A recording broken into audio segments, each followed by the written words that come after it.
सामान थे तुम्हारे, जान छिड़कते थे तुम पे।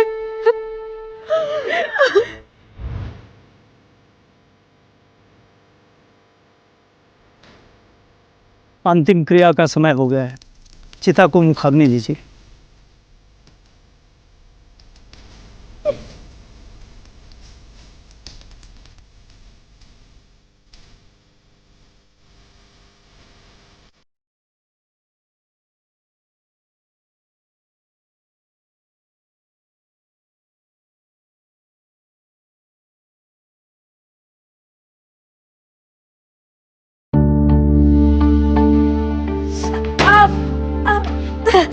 अरे देवा, क्या हुआ मेरे लाडू को? अरे मामा, अरे बाबा ये तो जल गया है।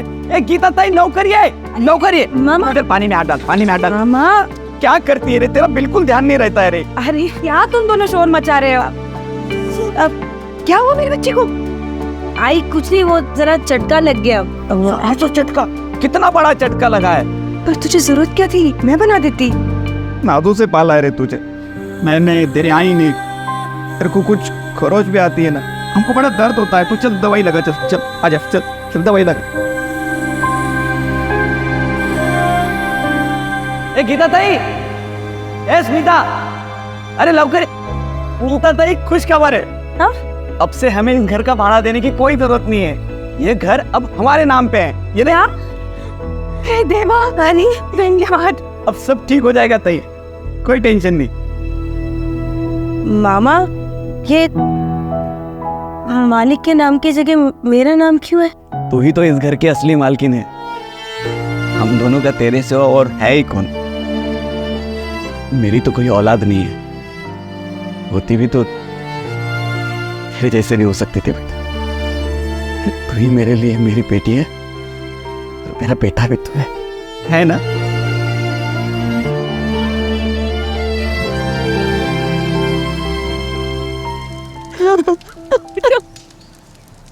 शायद बच्ची से हो नहीं पाएगा। इनका कोई बेटा नहीं है क्या अंतिम क्रिया के लिए? मैं ही इनका बेटा हूँ, और ये हक सिर्फ मेरा है और किसी का नहीं।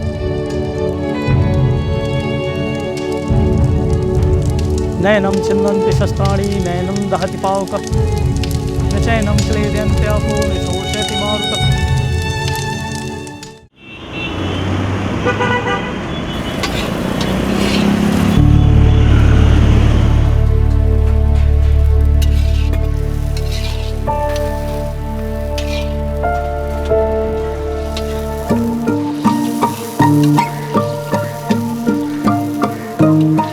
क्या कर रही है स्मिता? अरे आई, मुझे पता है कि पहली रोटी गौ माता को जाती है, तो मैं मजाक कर रही थी और चेक कर रही थी कि आपको अपनी रोज की लाइन याद है या नहीं है। आई तो मजाक उड़ाती है तो बदमाश। ए संतोष, टिफिन उतार। ताई ये ले 1500 रुपए, टिफिन का है। अरे ताई गिन तो ले। तूने गिन लिए ना? अच्छा सुन, 300 रुपए दे। क्यों? अरे लेते वक्त गिनती नहीं और देते वक्त गिनती। ए कंजूस ताई, चल 300 रुपए दे। अरे पार्टी करने का है हमको। अरे पर किस बात की पार्टी? अरे वो अपना बॉयज हॉस्टल है ना, वहाँ पे 50 टिफिन का ऑर्डर फिक्स हुआ है। ए स्मिता बोल, क्या खाएगी तू? मामा भांजी कुल्फी हो जाए। नहीं नहीं, कुल्फी नहीं खाएगी तू, पिछली बार कुल्फी खा के बीमार हो गई थी तू। हाँ हाँ ठीक है ठीक है।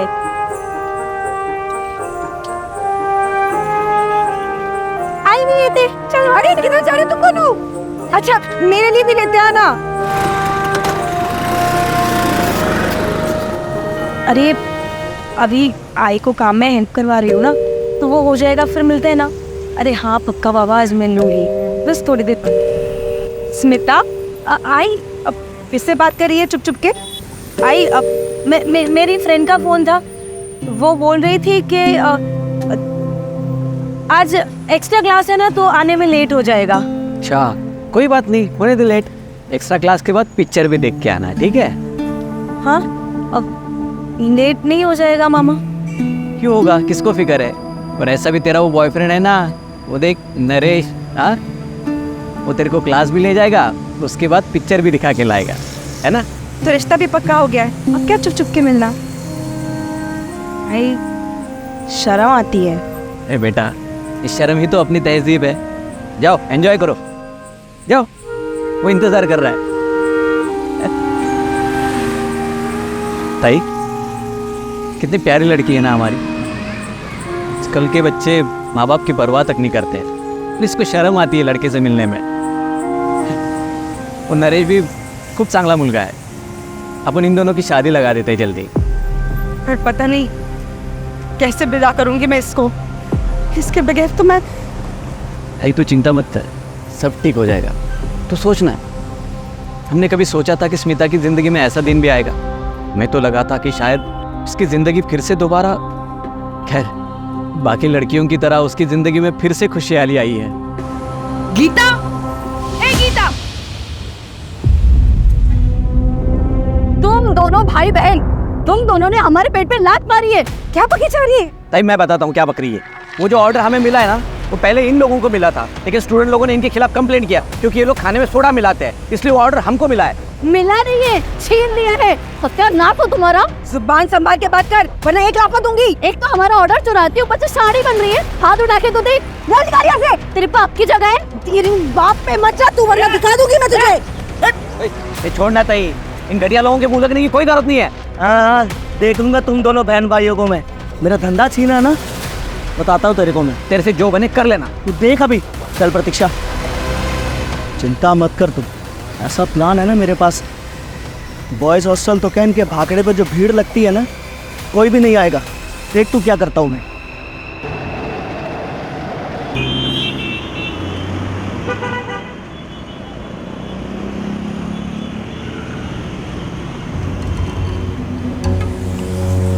अच्छा सुन, हाँ वो ये अमोल और तुषार के घर देते आना, उनकी आई बीमार है तो टाइम पे देके आना, पुरानी ग्राहक है हमारे। वो सही। ओ गोपाल बाबू, हाँ आन तो थोड़ी डाल देना, आन तो।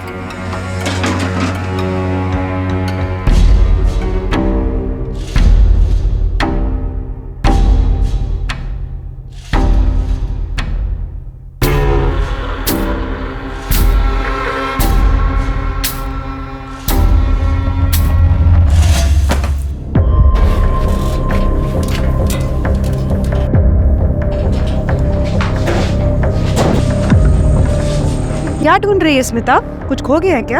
अरे आई, वो ना मेरी 10th की मार्कशीट, एक जॉब के लिए अप्लाई किया था ना, तो उनको ओरिजिनल चाहिए और वो मिल नहीं रही है। वहीं कहीं रखी होगी, मिल जाएगी। अरे आई, पूरा घर 10 बार छान मारा, मुझे लगता है कि मुझे ना पुणे जाना पड़ेगा और वहाँ स्कूल से ओरिजिनल अप्लाई करना पड़ेगा। कोई नहीं जाएगा पुणे। लेकिन आई, मैंने कहा ना, पुणे से हमारा रिश्ता टूट चुका है। पर आई, मुझे अच्छी जॉब मिल रही है और मुझे वो जॉब करती है, मैं जाऊंगी पुणे। कहा ना कोई नहीं जाएगा पुणे। ताई क्या कर रही है तू? बच्ची हो, मैं समझाता हूँ उसे। इसकी जुबान पे दोबारा मैं पुणे का नाम सुना ना तो खैर नहीं है इसकी। नहीं आएगा, तू जा अभी यहाँ से। शांति रहो बेटा, अच्छा बैठ के जा। अब बता क्या प्रॉब्लम है? मामा, मैंने एक बहुत अच्छी जॉब के लिए अप्लाई किया है, नरेश की कंपनी है, पर उनको ओरिजिनल मार्कशीट चाहिए। अब मामा आप ही सोचो ना कि नरेश की कंपनी है, हम लोग साथ में काम करेंगे, हमारा फ्यूचर, हमारा ग्रोथ साथ में रहेंगे, और ये आई। बेटा मुझे पता है ना, आई पूना का नाम सुन के, देख तू चिंता मत करना, मैं हूं ना, करता हूँ कुछ जुगाड़। तो भी बात करता हूँ।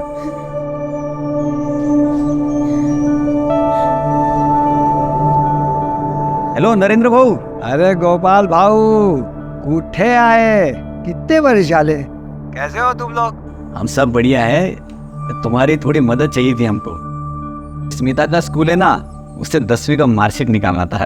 तुम एड्रेस भेजो, समझो काम हो गया। हाँ तो वो हम लोग मुंबई शिफ्ट हो गए, मैं आपको मुंबई का एड्रेस भेजता हूँ। चलो, जो काम हो गया, अब हंसना यार। Thank you.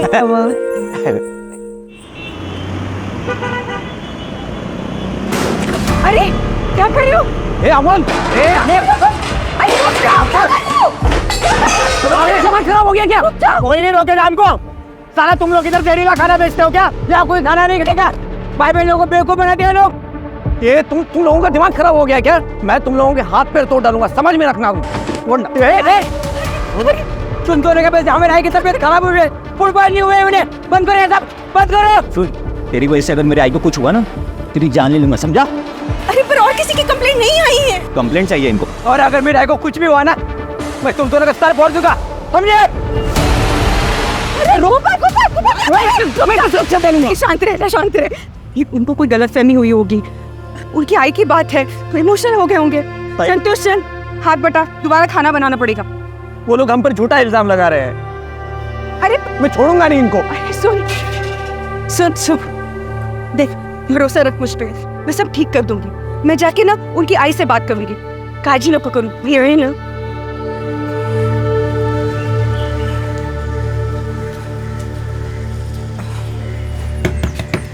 अमोल, तुषार, कोणी आहे घरी? आंटी घर पे कोई नहीं है। अमोल अंकल की आई बहुत बीमार हो गई थी, उनको हॉस्पिटल लेके गए। एम्बुलेंस आई थी इतनी बड़ी।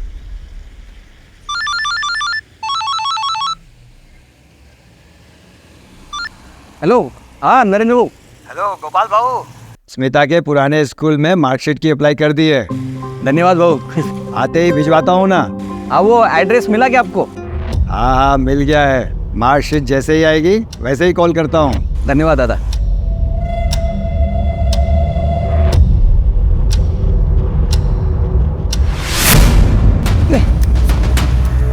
बता गोपाल का एड्रेस साले, बता गोपाल का एड्रेस, बता दे साले, बता गोपाल का एड्रेस कहाँ है, बता साले, नहीं तो मार दूंगा तुझे।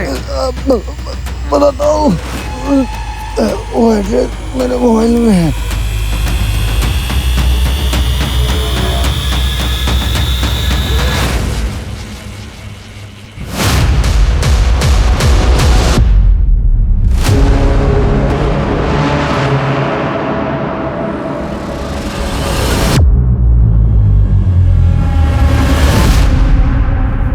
बस वेट।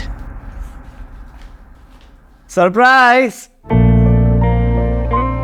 अरे वाह, थैंक यू थैंक यू। आई किससे बात कर रही है? अरे वो गोपाल को उसका फोन बंद लग रहा, तू लगा ना phone. The number you are trying to call is currently switched off. Please try again later. बंद आ रहा है। कहाँ गया होगा मामा?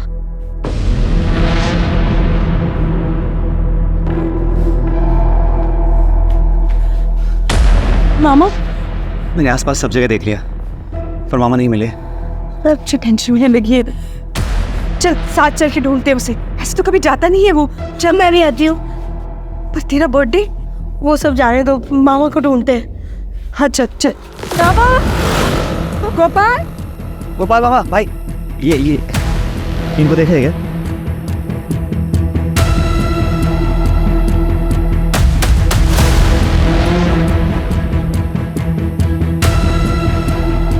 इसको देखा है क्या आपने? नहीं। आई मामा कहीं दिख नहीं रहे और उनका फोन भी बंद आ रहा है। आई मुझे डर लग रहा है। आई घबराने को नहीं है ना।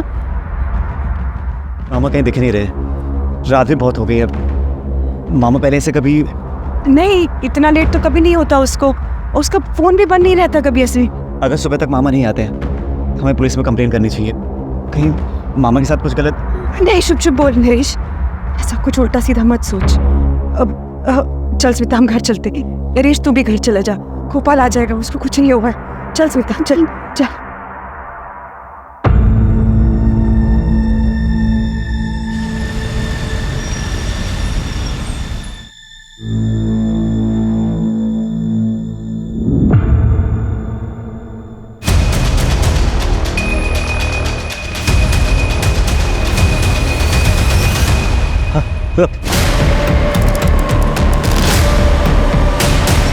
आइए सर, इस तरफ।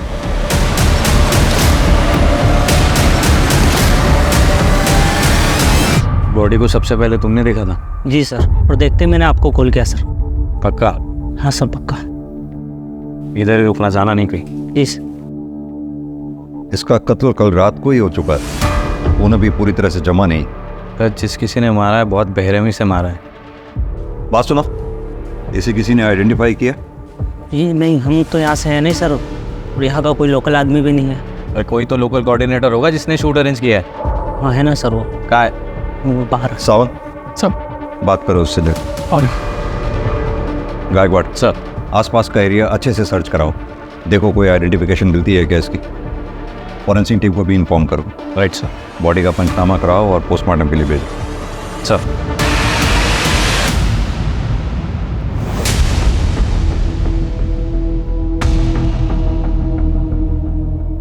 वॉलेट और एक आइडेंटिटी प्रूफ मिला है सर। गोपाल तांबे इसी का लगता है। हाँ सर। फेस भी मैच हो रहा है। सावन, इस एड्रेस पे जाके इन्फॉर्म करो और वहाँ जो कोई भी है उसको आइडेंटिफाई करने के लिए बुलाओ। Right sir.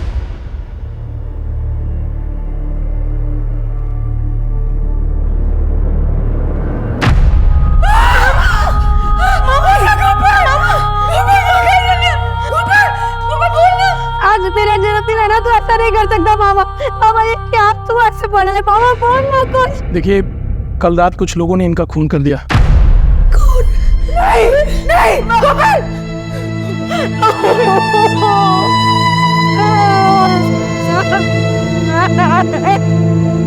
अरे ये तुम क्या हो गया?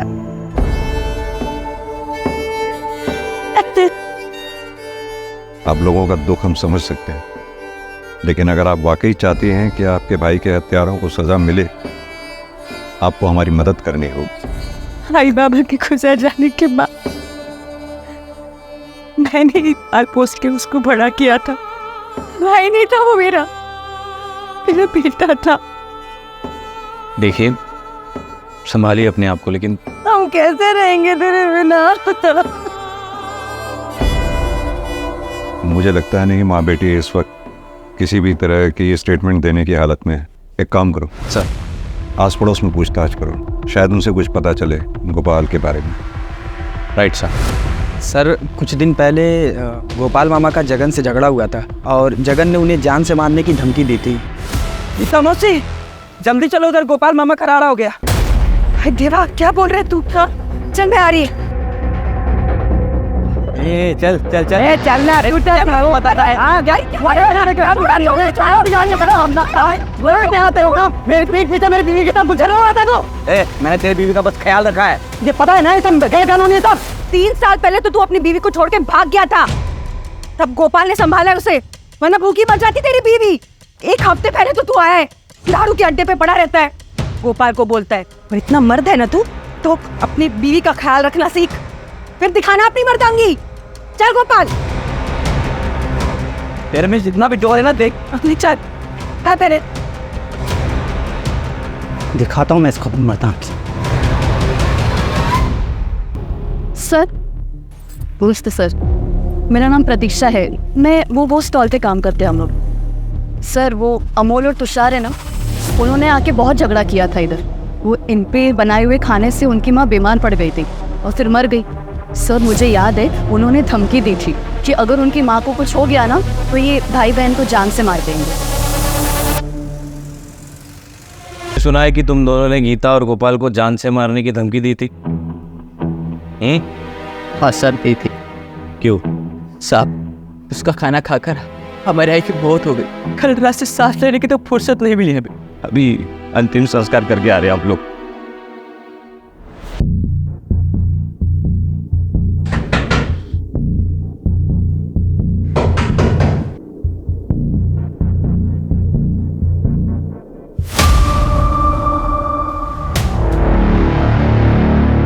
दिव्या उठाओ उधर।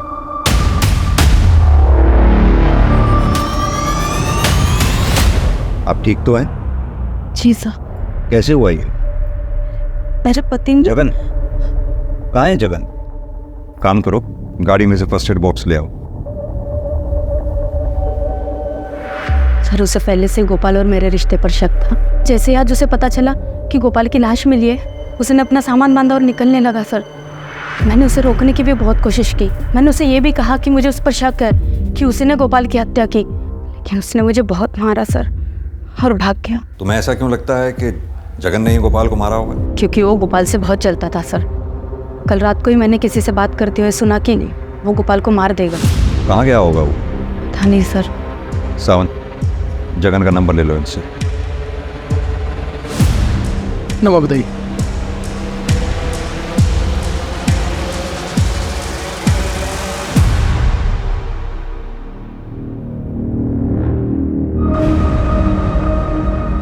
हाँ सर, मैं जल्दी रिपोर्ट करता हूँ आपको। सर। ऑलराइट सर, जय हिंद। हाँ, वो कुछ बताना चाहते हैं। बताइए। नमस्कार। कल रात की बात है।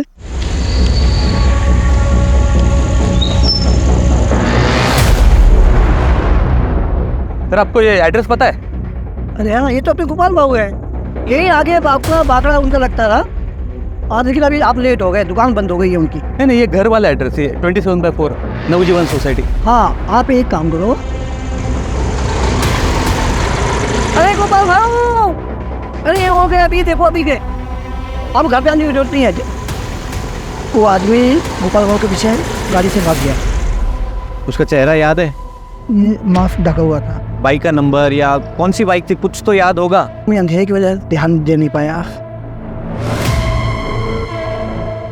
यहाँ कोई आसपास सीसीटीवी है?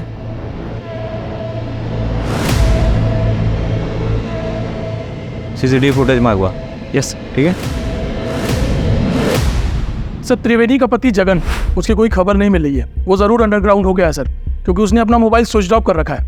एक काम करो, उसके फाइनेंशियल ट्रांजैक्शन पे नज़र रखो। अचानक घर छोड़कर गया है, पैसे की ज़रूरत पड़ेगी, बैंक की मदद लो। उसके दोस्तों, रिश्तेदारों, सब पे नज़र रखो। सर, ये गोपाल को कोई मास्क मैन ढूंढ रहा था सर।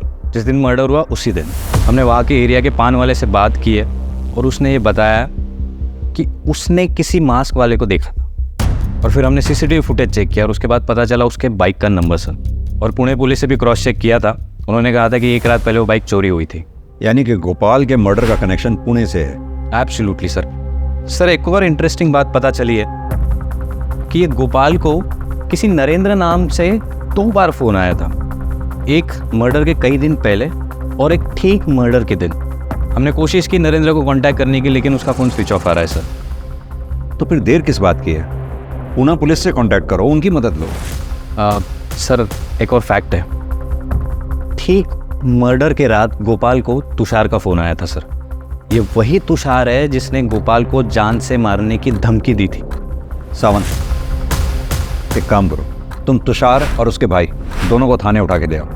और गायकवाड़ सर, तुम पुणे जाओ, नरेंद्र के बारे में पता करो। मुझे पूरा यकीन है इन दोनों से पूछताछ के बाद कोई ना कोई क्लू हमारे हाथ जरूर लगेगा। सर, मुझे सिर्फ इतना बता दो, तूने गोपाल को फोन क्यों किया था? हमने कोई फ़ोन नहीं किया था सर। मैं और मेरा भाई आई की तबीयत खराब होने की वजह से बहुत डर गए थे और तभी अपरा तपरे में मोबाइल खो गया था सर। हाँ, अब ये सच बोल रहा है सर। उस रात को मेरे ही फ़ोन से सारे फ़ोन किए थे। तूने पहले गोपाल को फोन करके क्राइम स्पॉट पे बुलाया, फिर अपना फोन फेंक दिया, क्राइम स्पॉट पे बुलाकर गोपाल का मर्डर कर दिया और अब हमें कहानी सुना रहा है ताकि मैं तुम्हारी कहानी पे विश्वास करूं। तुम सच कह रहे सर। हवलदार, लेके जाओ इन दोनों को और अच्छी तरह से खातिरदारी करो। इन दोनों की आई जिस हॉस्पिटल में एडमिटेड थी, वहाँ के सीसीटीवी फुटेजेस मंगवाओ और चेक करो ये सच भी बोल रहे हैं या नहीं। Right sir.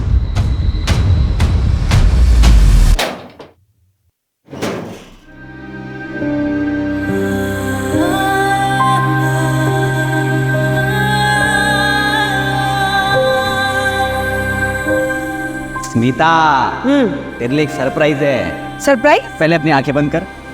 ओके। ये देख, तेरे शादी की साड़ी। हाँ मामा, मस्त स्पेशल डिजाइन है। खूब साथ। वाह, मस्त साड़ी है भाऊ, एकदम राजकुमारी दिसेल माझी मुलगी। हाँ मैं पहन के दिखाऊं? हाँ, अभी जा।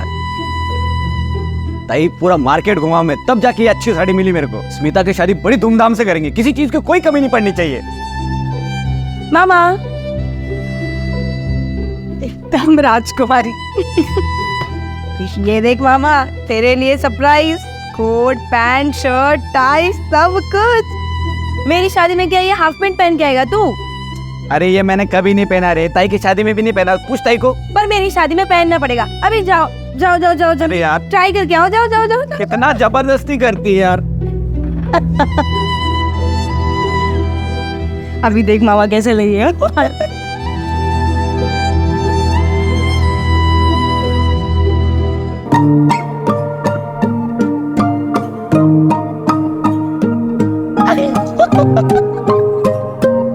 नहीं गर्मी लगती रहे मेरे को, ये सब जमता नहीं है। अरे मामा, अच्छा है, बढ़िया है, जो भी है। कितने सपने संजोए थे तेरे मामा ने तेरे शादी के। देख राश, ईश्वर उसे कभी माफ नहीं करेगा जिसने मेरे मामा के साथ ऐसा किया है।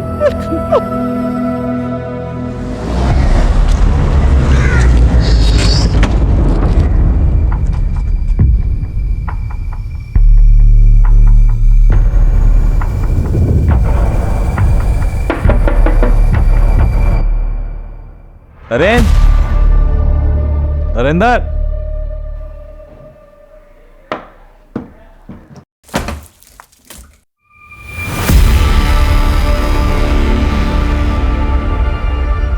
चेक कर। नरेंद्र, ये बेहोश है सब। होश वेला हो जी। नरेंद्र, नरेंद्र, कैसे हुआ ये सब? जब मैं घर आया, गोपाल भाऊ की भांजी स्मिता के पुराने स्कूल से मार्कशीट अप्लाई करके, और यही सब बताने के लिए मैंने गोपाल भाऊ को फ़ोन किया कि काम हो गया। और जैसे मैंने फ़ोन कट किया, किसी ने मुझ पे पीछे से हमला कर दिया। चेहरा देखा तुमने उसका? चेहरा नहीं देख सका, मास्क पहने हुए था। मास्क पहने हुए? और क्या कहा उसने? उसने मेरा गला किसी पट्टे से दबा दिया था और वो गोपाल भाऊ का एड्रेस पूछ रहा था। मैंने गोपाल भाऊ का एड्रेस बता दिया। उसके बाद उसने मुझ पे इंजेक्शन दिया। उसके बाद मुझे कुछ नहीं पता। जब आप लोग आए तो मुझे होश आया।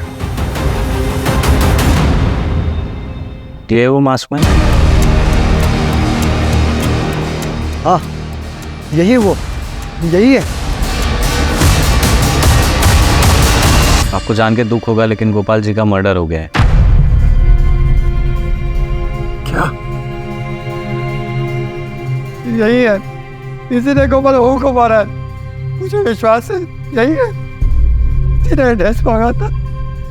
गायकवाड़, ये गोपाल के मर्डर का कनेक्शन पुणे से है, ये मैं पहले ही कह रहा था। अब ये पता करो कि वो मास्क मैन नरेंद्र के घर पहुंचा तो पहुंचा कैसे? हाँ सर। हाँ साहब। सर, इसका नाम संतोष है। ये गीता और गोपाल के बागड़े पर हेल्पर का काम करता है सर। ये कुछ बताना चाह रहा है। क्या बताना चाहते हो? सर, वो गीता मौसी और गोपाल मामा के भाकरे के पास एक खाने का भाकरा और है।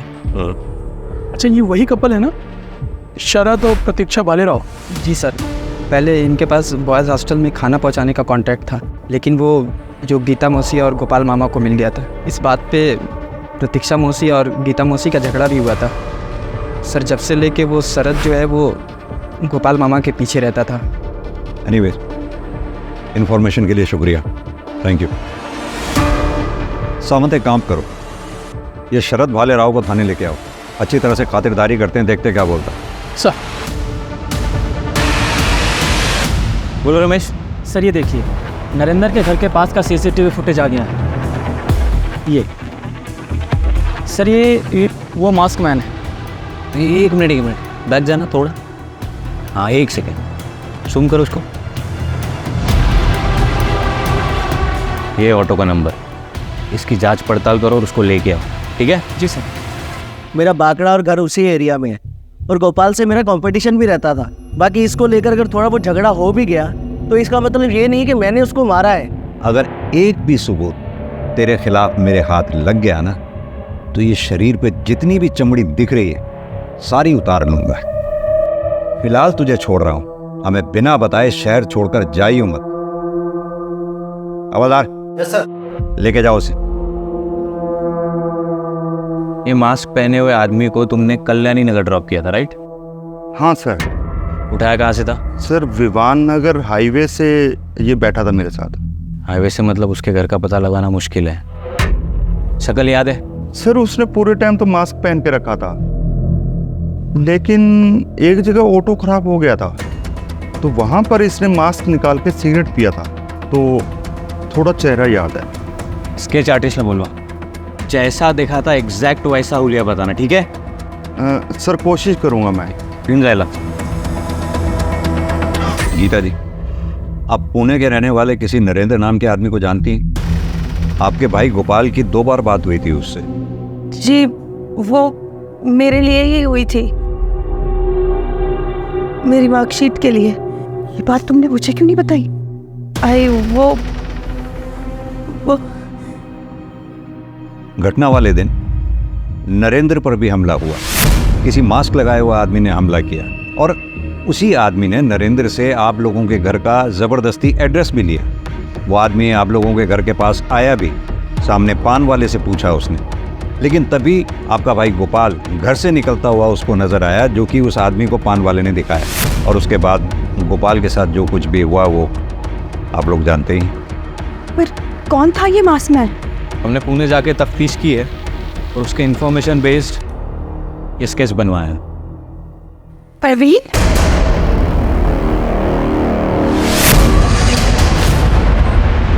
आई खाने लोगों को ये आए ना, नहीं आए ना। गीता जी, क्या कुछ ऐसा है जिसके बारे में हमें जानना चाहिए? जिस चीज से घबराकर हमने पुणे छोड़ा था वही हुआ। देखिए, साफ साफ बताइए बात क्या है। हम पहले पुणे में रहते थे, येरवड़ा एरिया में, 5 साल पहले। ये प्रवीण हमारा पड़ोसी था।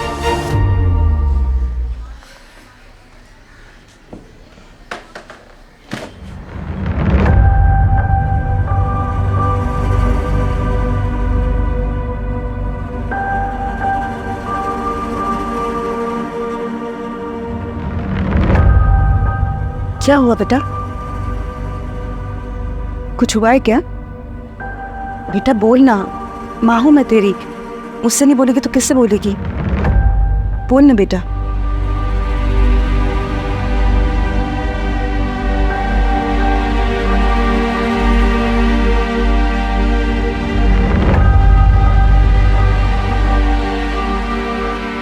ये कुछ बता नहीं रही थी। फिर एक दिन, अरे डरो मत। खूबसूरत। अरे डरो मत, मुझसे क्यों डरती हो? चल अब कपड़े निकाल। क्या हुआ? ये तो फोटो है ना, सब वायरल कर दूंगा। चलो निकालो। हाँ चल, कोई नहीं है, चल निकल। हाँ नहीं, मत डरो। अरे मैं हूँ।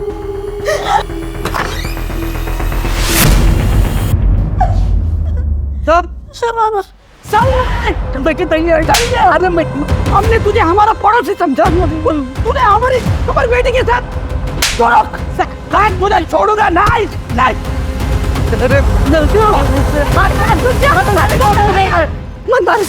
उसे मार के अपने हाथ गंदे मत कर गोपाल। इसने अपनी स्मिता के साथ मैं छोड़ दी। तुझे मेरी कसम है, तुझे स्मिता की कसम है। हम ना इसकी शिकायत पुलिस में करेंगे।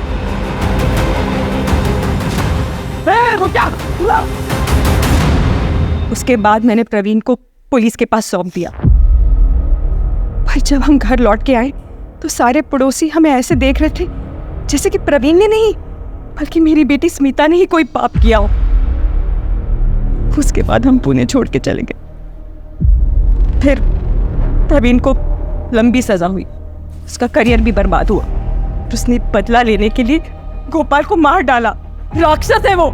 देखिए गीता जी, हम मानते हैं आप दोनों के साथ जो कुछ भी हुआ उसमें काफ़ी हद तक समाज भी दोषी है, लेकिन इस बात को भी हम अप्रिशिएट करते हैं कि आप दोनों ने उस प्रवीण के खिलाफ पुलिस में कंप्लेंट दर्ज की, उसे सज़ा दिलवाई। ये बात वाकई काबिल तारीफ है और आप भरोसा रखिए उस प्रवीण को हम सख्त से सख्त सज़ा दिलवाएंगे। यही कहा था पुणे के इंस्पेक्टर ने, उसे सजा भी दिलवाई। पर हमें क्या मिला? हमें तो पुणे छोड़ना पड़ा, मुंबई आना पड़ा। फिर भाई चला गया। ये दुख बर्दाश्त नहीं होता हमसे। हमें हमारे हाल पे छोड़ दीजिए आप। गीता जी लेकिन प्रवीण के रूप में मौत ने हमारा घर का रास्ता देख लिया है। हमें शहर को छोड़ना ही पड़ेगा। आइए।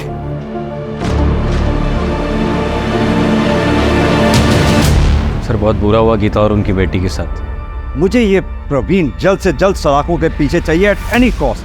Sir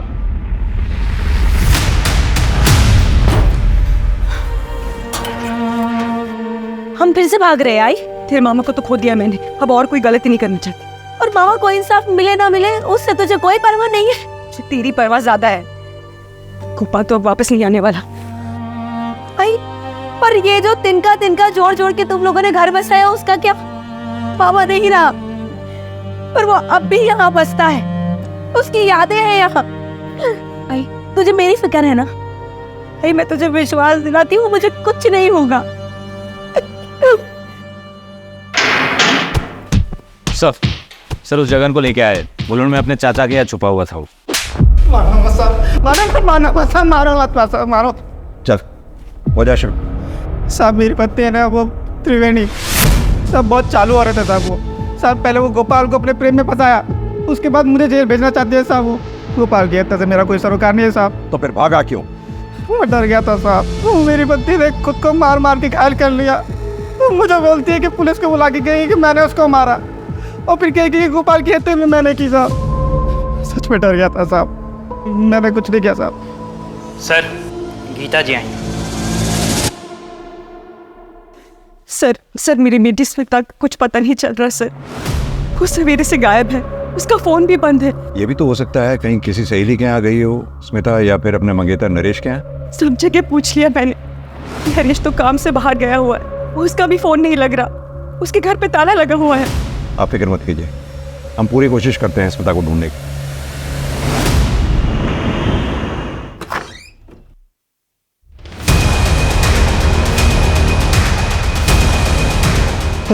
hello police.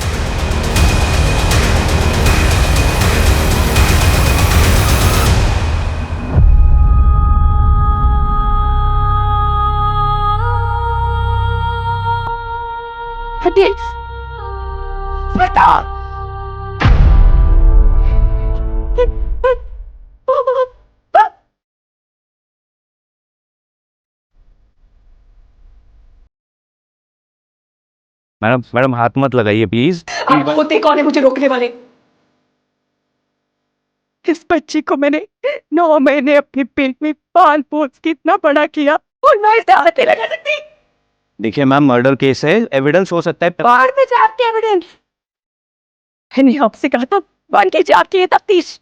आपकी जिद की वजह से मैंने अपनी बेटी की जान खोई है। आप जिम्मेदार है उसके खून के। संभालो, मेडिकल हेल्प के लिए लेके जाओ। गायकवाड़, फॉरेंसिक टीम को बुलाओ, उनसे कहो एक एक एविडेंस इकट्ठा करे कोने कोने से, कोई कसर नहीं छूटनी चाहिए। सर, दरवाजे पे कोई फोर्स एंट्री के मार्क्स नहीं है। इसका मतलब उसके पास चाबी थी, या फिर उसके लिए दरवाजा खोला गया। सर जब मैं ऑफिस से अपने घर आया तो देखा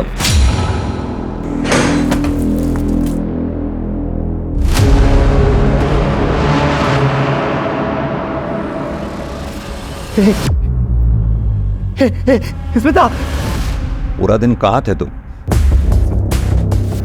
ऑफिस के काम से पनवेल गया था। पूरा दिन फोन क्यों बंद था तुम्हारा? सर आप मुझ पे शक कर रहे हैं?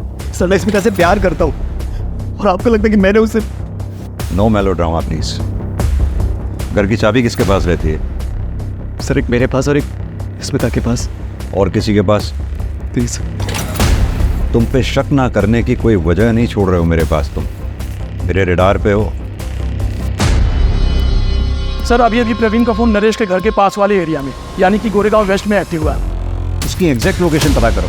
आओ मेरे साथ। सर चलो।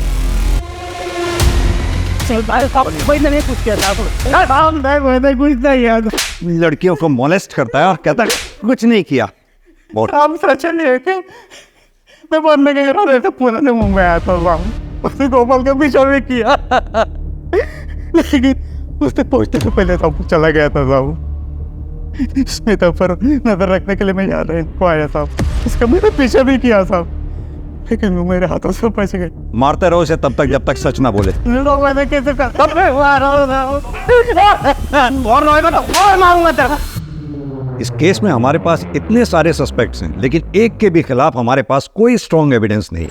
कुछ तो हमसे छूट रहा है। इस केस से रिलेटेड जितने भी सस्पेक्ट्स हैं, सबके banking transaction, call detail records, locations recheck करो, देखिए क्या मिलता है।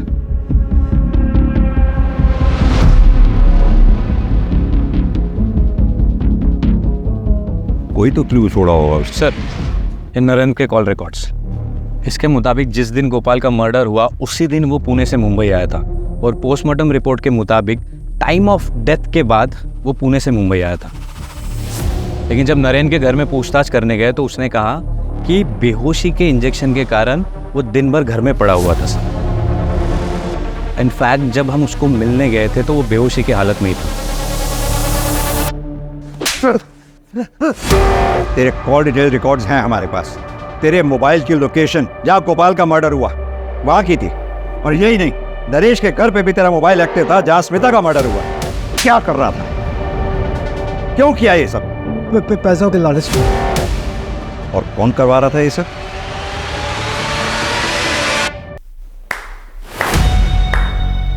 कमाल का खेल रचाया आपने।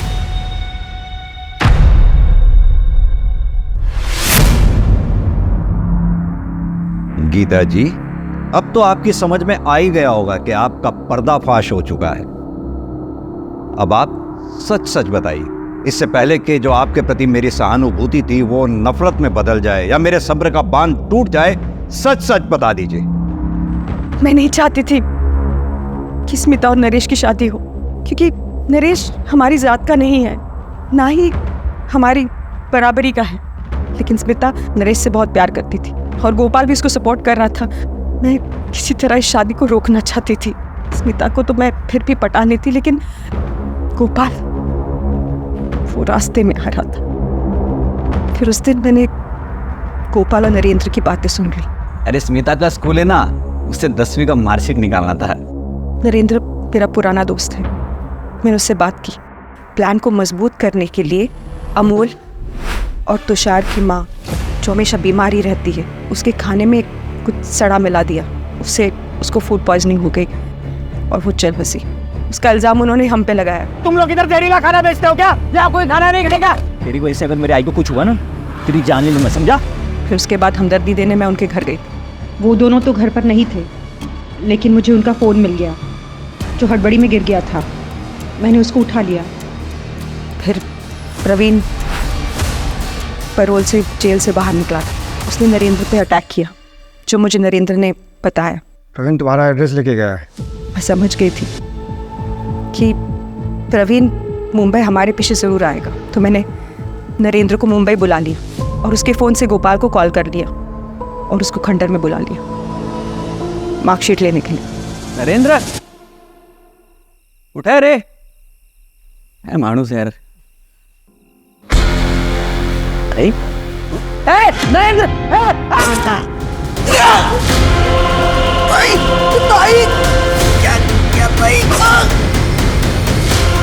तब नरेंद्र और मैंने गोपाल की हत्या कर दी। गोपाल की मौत के बाद स्मिता की शादी टल गई। लेकिन स्मिता का कत्ल, वो तो तुम्हारी बेटी थी। बदनसीब थी बेचारी। नरेंद्र मेरे पास पैसे लेने आया था, तब उसने हम दोनों को साथ देख लिया, हमारी बातें भी सुन ली। भाई, तूने मामा को मारा? और उसने हाय तौबा मचा दी कि वो पुलिस के पास शिकायत कर देगी। मेरे पास कोई चारा नहीं था।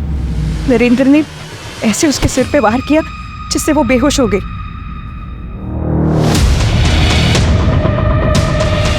फिर मैंने सोचा कि सारी फसाद की जड़ तो नरेश है, उसे क्यों बख्श दें। स्मिता के पास नरेश के घर की चाबी रहती है। नरेंद्र ने स्मिता को गाड़ी में लिटा दिया और सुबह सुबह जब नरेश चला गया,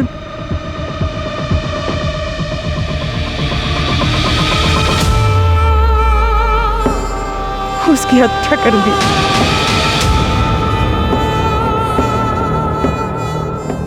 हमें विश्वास था कि ये सारा शक प्रवीण पे जाएगा, और वैसे ही हुआ। अगर गोपाल और स्मिता दोनों जिद नहीं करते ना तो आज वो जिंदा होते। जिद उनकी नहीं, जिद तुम्हारी थी। तुम्हारी जिद ने तुम्हारे ही परिवार को खत्म करवा दिया। सच बताऊं, तुम्हें जितनी सजा मिले उतनी कम है।